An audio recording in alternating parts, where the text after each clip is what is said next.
Ben couldn't help himself, and his eyes darted towards the window.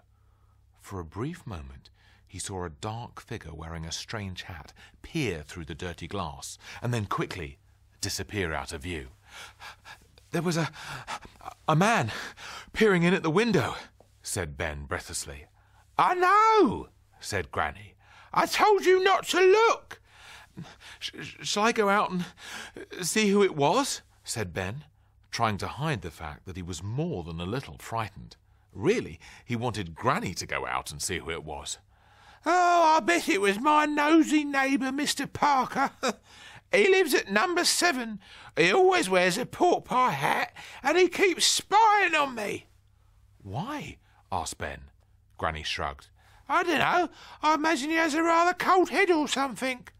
"What?" said Ben. No, not his hat. I mean, why does he keep spying on you?"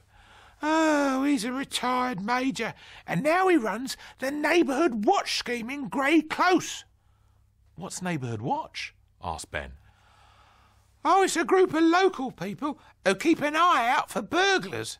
But Mr. Parker just uses it as an excuse to spy on everyone, the nosy old git. I often come back from the supermarket with me bag of cabbages and see he's hiding behind his net curtains, spying on me with a pair of binoculars." "Is he suspicious about you?" said Ben, more than a little panicked. He didn't want to be thrown in jail for aiding and abetting a criminal. He didn't really know what abetting meant, actually, but he knew it was a crime, and he knew he was too young for prison. "Oh, he's suspicious about everyone. We have to keep an eye out for him, young lad. The man is a menace." Ben went over to the window and peered out. He couldn't see anyone. "Bring!" Ben's heart missed a beat. It was only the doorbell, but if they let Mr. Parker inside, he would see all the evidence the police would need to send Ben and his granny straight to prison. "Don't answer it," said Ben, as he ran to the middle of the room and started stuffing all the jewels back in the tin as quickly as he could. "What do you mean, don't answer it? He knows I'm at home. He just saw us through the window. You answer the door, and I will hide the jewels." "Me?" "Yes, you! Hurry!" "Bring!" This ring was more insistent. Mr. Parker had left his finger on the buzzer for even longer. Ben took a deep breath and walked calmly through the hall to the front door. He opened it. Outside stood a man in a very silly hat. Yes," said Ben in a squeaky high voice. Can I help you?" Mr. Parker put his foot inside the bungalow so the front door couldn't be closed on him. "Who are you?" he barked nasally. He had a very long nose, which made him seem even nosier than he was, and he already seemed extremely nosy. Because he had a big nose, he also had a very nasal voice, which made everything he said, however serious, seem a little bit absurd. But his eyes shone red like a demon. I'm Granny's friend," spluttered Ben. Why did I say that, he thought. In truth, he was in a terrible panic, and his tongue was running away with him. "Friend?" snarled Mr. Parker, pushing open the front door. He was stronger than Ben, and soon forced his way inside. "I mean grandson, Mr. Parker, sir," said Ben, retreating back towards the living room. "Why are you lying to me?" he said, taking several paces forward as Ben took several paces back. It was as if they were dancing the tango. "I'm not lying," cried Ben. They reached the living room door. "You can't go in there," yelled Ben, thinking of the jewels still scattered all over the carpet. "Why not?" Because Granny is doing her naked yoga." Ben needed a dramatic excuse to stop Mr. Parker barging through the door and seeing the jewels. He was pretty sure he had hit the jackpot as Mr. Parker paused and furrowed his brow. Sadly, the nosy neighbour was not convinced. Naked yoga.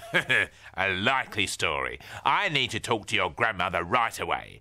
Now, get out of my way, you nasty little worm of a boy, he said, as he shoved the boy aside and opened the living room door. Granny must have heard Ben through the door, because when Mr. Parker burst into the room, she was standing in her bra and knickers in tree pose. Mr. Parker, do you mind? Said Granny in mock horror that he had seen her in a state of undress. Mr. Parker's eyes spun around the room. He didn't know where to look, so he fixed his glare on the now bare carpet. Excuse me, madam, but I need to ask you, where are those jewels I saw a moment ago? Ben spied the Silver Jubilee biscuit tin poking out from behind the sofa. Surreptitiously, he edged it out of view with his foot. What jewels, Mr. Parker? Have you been spying on me again? Demanded Granny, still in her underwear. Well, he spluttered. I had good reason. I was suspicious when I saw a young gentleman enter your property. I thought he might be a burglar. I let him in through the front door. No, he might have been a very charming burglar. He might have weaseled his way into your confidence. He's my grandson. He stays every Friday night. Ah, said Mr. Parker triumphantly. But it's not Friday night, so you can see why my suspicions were raised. And as head of Grey Close's neighbourhood watch, I must report anything suspicious I see to the police. I've got a good mind to report you to the police, Mr. Parker, said Ben. Granny looked at him curiously. Whatever for? Said the man. His eyes narrowed. They were now so red, it was like there was a fire in his brain. For spying on old ladies in their underwear, said Ben triumphantly. Granny winked at Ben. She was fully clothed when I looked through the window, protested Mr. Parker. That's what they all say, said Granny. Now get out of my house before you're arrested for being a peeping Tom. You've not heard the last of me. Good day, said Mr. Parker.